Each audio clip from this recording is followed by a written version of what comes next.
And first thing, of course, we do have to unplug the router. That's always the first thing we need to do. On the Freud, again, the clamp is on the bottom side, and we just unclamp it, and now we adjust it up or down. Because we're going to be, the decorative bit is already in there, we just need to move the bit down and do about half the profile of the bit, and then we'll make a pass all the way around. If we did the full profile on first pass, we would probably chip out our wood and wind up making a whole brand new top. So we start with the bit down a little bit, then we'll raise it up and be okay. Sometimes this Allen wrench or Allen bolt right here needs to be tightened because it won't clamp that motor in real good.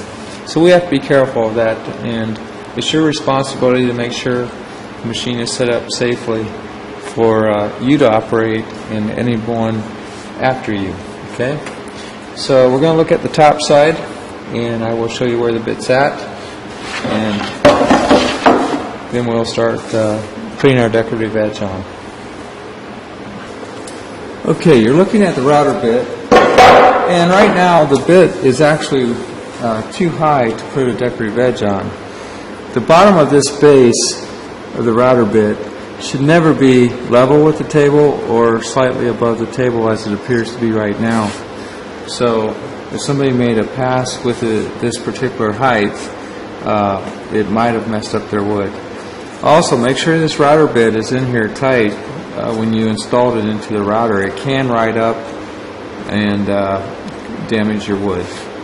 Okay, I'm going to loosen up the clamp. And from the bottom side, I'm going to lower this bit down to where it should be for your first pass. Now, you might be using a different style of decorative bit altogether, so it's always good to start low and then raise it up to your final depth of cut.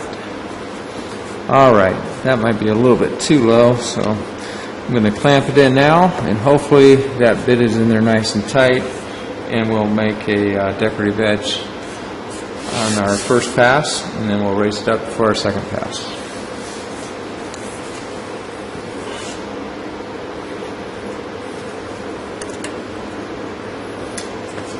We're going to go in a counterclockwise direction, and our board is going to lay flat. I may have to move the camera back just slightly and up so you can see what I'm doing.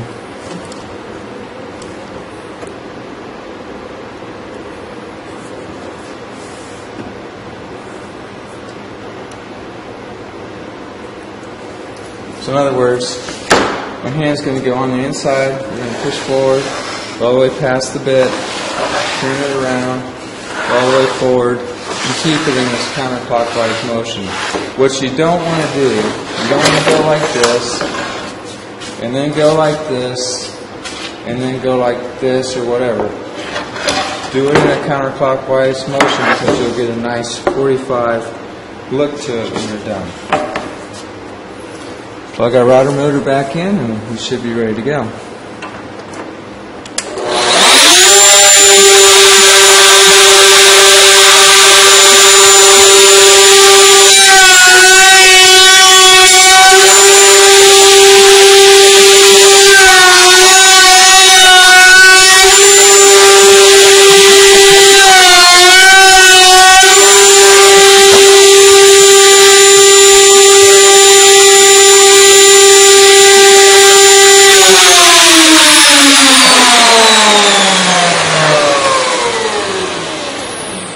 Okay, we want that profile just to be a tad bit deeper. Again, unplug your router, unclamp the motor,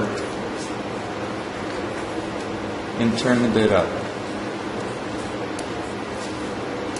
I usually go by the wear and tear on a colored bit like this. I'm going to clamp it in, and I think this will give us a nice profile.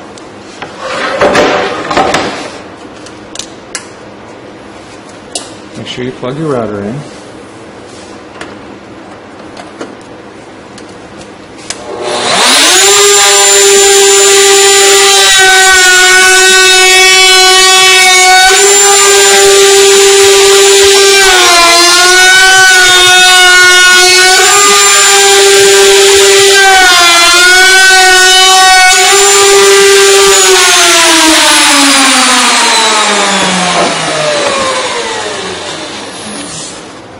So there's our final depth of cut on our router bit.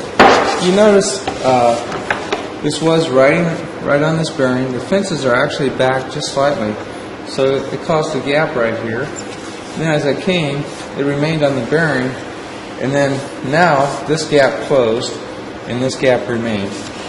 So that's fine. It doesn't have to be completely flush with the front of the bearing. In fact, it's almost better if it's not. And that completes your top other than attaching it to your case.